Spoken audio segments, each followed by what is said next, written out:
Olá, meus queridos, que a paz do nosso Senhor e Salvador Jesus Cristo esteja reinando em nossos corações neste momento. Meus queridos, eu sou o pastor Elias Xavier, esse é o nosso programa Missões Online, tá bom?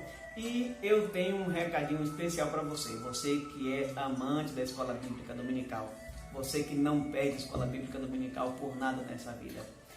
Se inscreva no nosso canal, tá certo? Nos acompanhe no nosso canal, seja um seguidor do nosso canal, clique aí no sininho, se inscreva, compartilhe os nossos vídeos através das suas redes sociais, com os seus amigos, com os seus colegas, tá bom? E vamos juntos fazer essa corrente do bem pela a propagação do Evangelho de nosso Senhor e Salvador Jesus Cristo. Então você vai se inscrever no nosso canal e toda semana você vai receber uma mensagem, um comentário da nossa Escola Bíblica Dominical.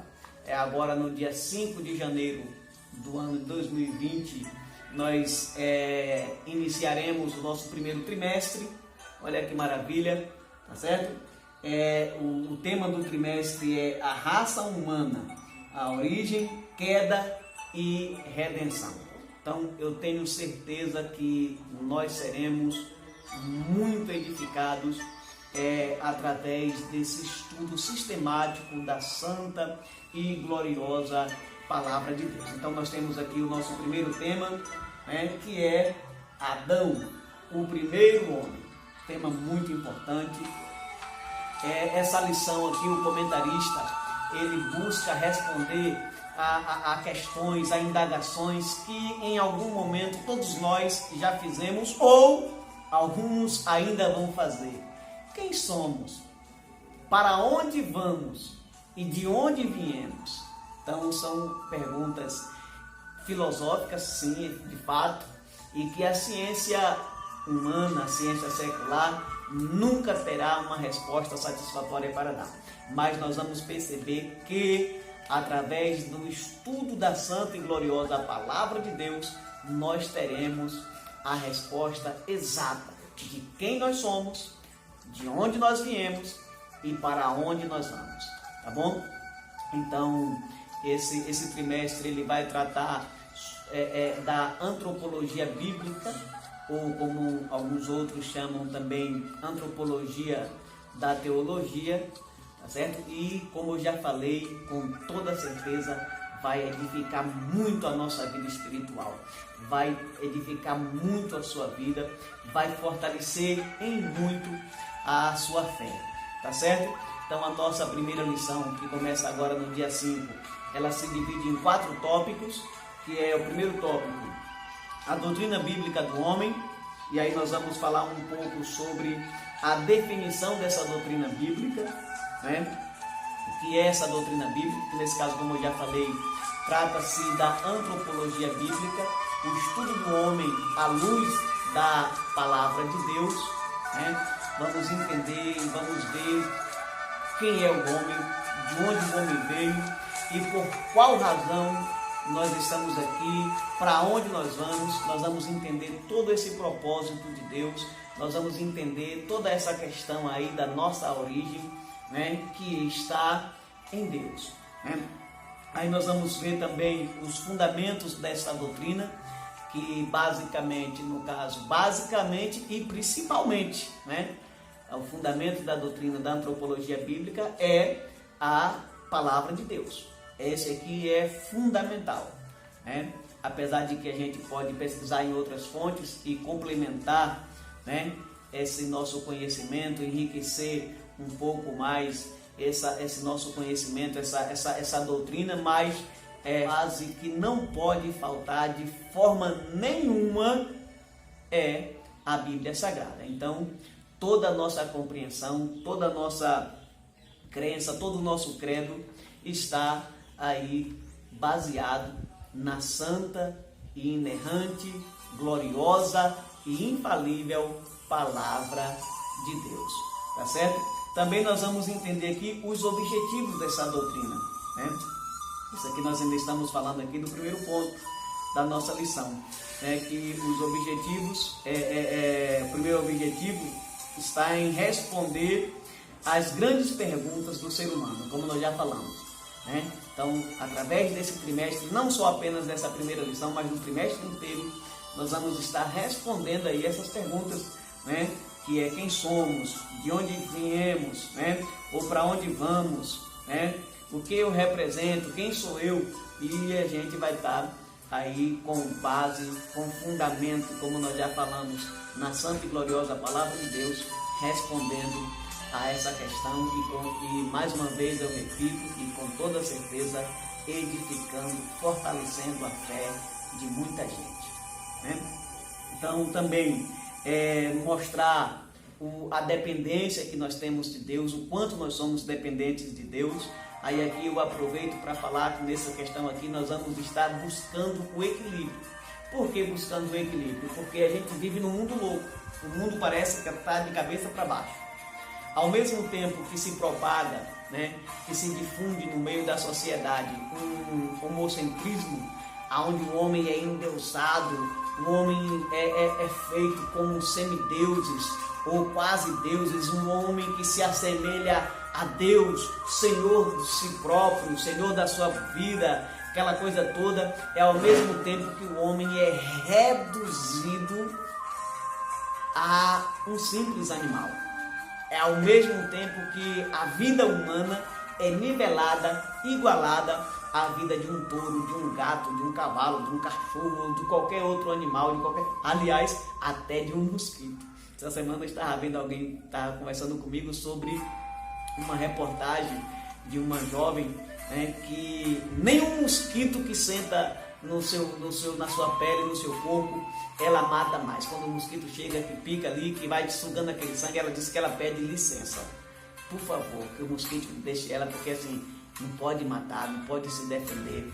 Então, é um exagero aí desses grupos, né, que propagam aí essa defesa exagerada do meio ambiente, essa questão ecológica que tem se tornado uma coisa absurda, aonde muitas vezes animais têm mais valor do que o ser humano, né? Um animal é tratado como um príncipe, como um rei.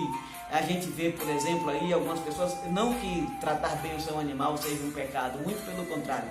Eu gosto muito de animal, diga-se de passagem, mas jamais eu vou tratar um animal com certas regalias em detrimento do ser humano.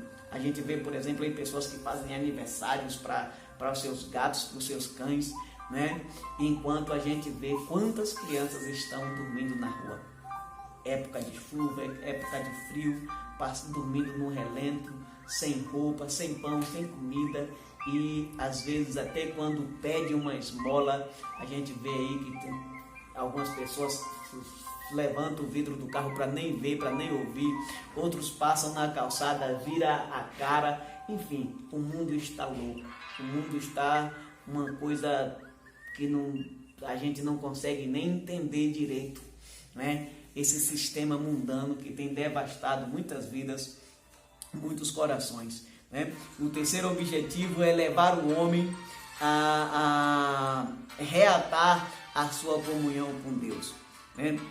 E o quarto objetivo é consolar o homem, consolar-nos quanto ao nosso destino, né? Nesse sentido, e para onde nós vamos? O que Deus preparou para nós? Então nós seremos direcionados, nós entenderemos perfeitamente o que Deus tem preparado para nós na consumação dos séculos, né? Aqui nós vamos entender que a vida humana vai muito além dessa terra. Nós vamos entender que nós somos seres físicos, mas também somos seres espirituais, né? E nós temos uma parte que é imaterial. Enfim, essa lição está muito boa e você não pode perder de forma nenhuma, tá bom? E aqui no segundo ponto, nós temos a criação dos céus e da terra. Nesse segundo ponto, nós temos aqui 2 subpontos para serem abordados, né? Que o primeiro é a criação dos céus e da terra. Então, quando Deus começa a criar, ou antes de Deus criar qualquer outra coisa, né? em relação a esse mundo que nós vivemos, né? Deus, ele cria os céus e a terra. Deus cria os céus, cria os anjos em algum lugar na eternidade que a gente não sabe exatamente quando e nem quanto tempo tem, né? Vale aqui a gente ressaltar que Deus, ele é antes da eternidade, né? Deus, ele é um ser que não tem origem e nem originador, né? É um ser que ele não veio a existir, mas ele é um ser que existe, subsiste perpetuamente. Ele não tem começo, não tem meio e também não tem fim, né? Aliás, diga-se de passagem, o escritor da nossa lição, ele faz um comentário e fala ali sobre aquela passagem do profeta Isaías, que diz que um dos nomes do Messias seria Deus forte, conselheiro e Pai da eternidade. Ou seja, Deus, ele é antes mesmo da eternidade. Ele é o criador da eternidade. Então, posteriormente, aí ele cria os céus em algum momento dessa eternidade. Depois ele cria os anjos, que são seres espirituais, seres desencarnados, né? Seres dotados de poder e também de livre-arbítrio, né?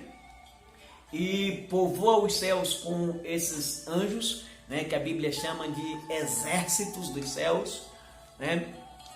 Então, e daí, a partir desse momento, depois de Deus haver criado os céus com os seus exércitos, aí ele se volta para a criação da terra. Portanto, a gente não sabe dizer exatamente quanto tempo levou, no caso aí, após Deus ter criado os céus, para que ele viesse, que ele se voltasse para criar a terra. E o segundo subtópico, segundo subponto, nós temos aqui a inigualável sabedoria de Deus quando Deus criou a terra para ser habitada pelo homem. O princípio antropológico nos diz que essa terra ela não foi criada por acaso. Quando a gente vai analisar, né, a distância da terra para o sol, o movimento de translação, o movimento de rotação, a ligação biológica que existe entre os seres criados, né?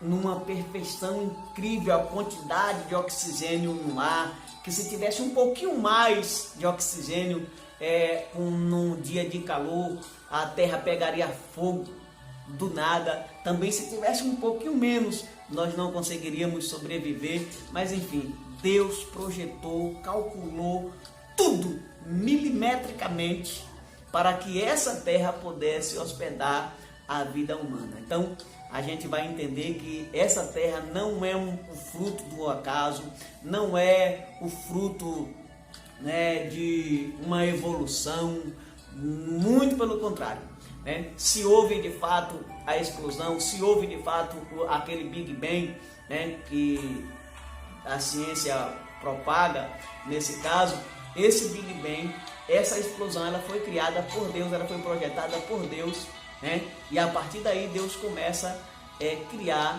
e preparar a terra para ser habitada pelo homem. A gente vai perceber que Deus, ele cria tudo, né? Tudo, ele prepara tudo. Por fim, ele prepara o jardim do Éden e só então Deus agora pensa em criar o homem. Depois de tudo estar pronto, depois de tudo estar preparado para hospedar a vida humana aqui na terra. Então, é uma mensagem, é uma coisa gloriosa da parte de Deus. A gente sente o carinho, o amor de Deus, né? Porque Deus pensou em sua infinita sabedoria, ele pensou em absolutamente tudo, para que nós pudéssemos viver nessa terra e viver bem. Infelizmente, o pecado, né, que nos afeta é quem destruiu esse equilíbrio natural das coisas. O pecado foi quem destruiu essa perfeição, né, na criação de Deus aí, e tem causado muito transtorno, né, para a nossa vida, para a nossa existência. Então agora a gente chegou aqui no nosso terceiro ponto, né, E aí a gente vai ver a criação de Adão, o primeiro homem, né? O primeiro ser humano, no caso, né? Então, aqui nesse ponto tem duas coisas que eu quero ressaltar. Primeiro, a diferença, no caso, na forma que Deus cria o homem. Se a gente for observar, por exemplo, a gente vai ver que Deus disse assim: haja luz, e houve luz. Aí a gente vai ver também que Deus disse: apareça a porção seca no meio das águas. E a terra surgiu, a terra apareceu no meio das águas. As águas se afastaram e a porção seca emergiu no meio das águas. Tá certo? Aí a gente vai ver também que Deus disse assim: produza a terra, ou produza as águas. Mas com o homem, Deus faz consigo mesmo, né? Deus reúne-se com o Pai, Filho e Espírito Santo e diz, né? Façamos o homem conforme a nossa imagem e a nossa semelhança. Então, comparar o homem a um animal, nivelar a vida humana com a vida animal é um exagero sem tamanho. De fato, o homem não é Deus. De fato, o homem depende de Deus. O homem é uma criatura de Deus, mas o homem não está no mesmo nível dos animais. O homem não foi criado como foi criado os animais. Diferente do que dizem os ecologistas, né? Esses exagerados aí nessa defesa do meio ambiente, esse exagero todo, o homem é sim um ser superior aos animais. No caso, o homem está abaixo de Deus e dos anjos, né? Mas está acima de animais, plantas, tudo. Aliás, o homem, né? A gente vai ver no quarto ponto da nossa lição que um dos propósitos de Deus em criar o homem foi exatamente o homem reger, governar, gerenciar toda a criação. Então, não dá para nivelar o homem com os animais. A segunda coisa aqui que a gente vai entender, que também diferencia o homem e muito dos animais, é que os animais eles já foram criados, a terra produziu, as águas produziu, as plantas, os animais, os répteis, enfim, tudo já com fôlego, respirando. O homem não. O homem, Deus formou o homem do pó da terra. Não sei se ele pegou com as mãos, se não. Eu só sei que a Bíblia diz que o homem foi formado do pó da terra, criado por Deus. Então, mas o homem estava ali, um boneco, né, inanimado ali, sem vida, e Deus desce e sopra nas narinas do homem. Aqui é muito importante, porque aqueles que dizem que a vida humana termina com a morte e que assim como morre o homem, morre o animal, utilizando aquele texto lá do livro de Eclesiastes, ali de Salomão, quando Salomão está tratando do existencialismo, da vida humana, essa coisa toda, né? E quer comparar a vida humana, a vida do animal, como que se fosse a mesma coisa, se esquecendo que o mesmo Salomão diz que quando o homem morre, o corpo vai para o pó, porque do pó foi tomado, mas o espírito volta para Deus, porque de Deus o espírito veio. O que a gente entende aqui? É que Deus não soprou apenas o fôlego de vida nas narinas do homem. Não. Quando Deus sopra, Deus dá ao homem algo que é muito além do que o fôlego de vida. E aí está a nossa imagem e semelhança de Deus. Porque Deus coloca em nós o Espírito. O Espírito que veio de Deus. O Espírito que saiu de Deus. O Espírito que emanou de Deus para o homem. Para dar vida ao homem, né? E aí a gente chega aqui no nosso quarto ponto, que fala sobre a missão e a tarefa do homem ao ser criado por Deus. Nesse caso, a primeira missão e acima de tudo é a glorificação do nome de Deus. Viver tudo é para a glória do nome de Deus. O que não for para a glória do nome de Deus é pecado. O que não enaltecer o nome de Deus não tem serventia, não tem sentido, né, no objetivo, né, da nossa missão, da nossa tarefa. Nós existimos para a glorificação do nome do nosso Senhor. E a segunda coisa está na propagação ou na perpetuação da raça. O homem foi criado e recebeu das mãos de Deus essa tarefa de procriar. Aliás, a primeira bênção de Deus para o homem foi essa: ser fecundo.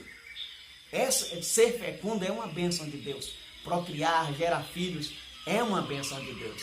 Então aqui a gente aproveita para contrapor a ideologia de gênero. Aqui a gente aproveita para contrapor essa união homoafetiva. Por quê? Porque não tem sentido. Aqui a gente entende, a gente percebe que o princípio de Deus é o casamento monogâmico, né? Um homem e uma mulher, monogâmico, heterogêneo, né? E indissolúvel. Esses são os três princípios, no caso, de Deus para o homem, no casamento, né? Nessa questão da procriação. Ele é monogâmico, um homem, né? E uma mulher, por isso ele é heterogêneo, no caso, né? Heterogênico. E, em terceiro lugar, ele é indissolúvel. Apenas a morte e a infidelidade conjugal são capazes de quebrar esse laço, esse vínculo que existe entre o homem e a mulher. Aliás, aqui tem uma coisa interessante, porque muitas vezes a gente pensa que a nossa ligação maior está nos nossos parentes, que são consanguíneos, né? A Bíblia não diz que o homem será um com o seu pai. A Bíblia não diz que o homem será um com sua mãe ou com seu irmão. Mas da esposa, a Bíblia diz: deixará o homem seu pai e sua mãe e uniciar a sua mulher, e serão os dois uma só carne.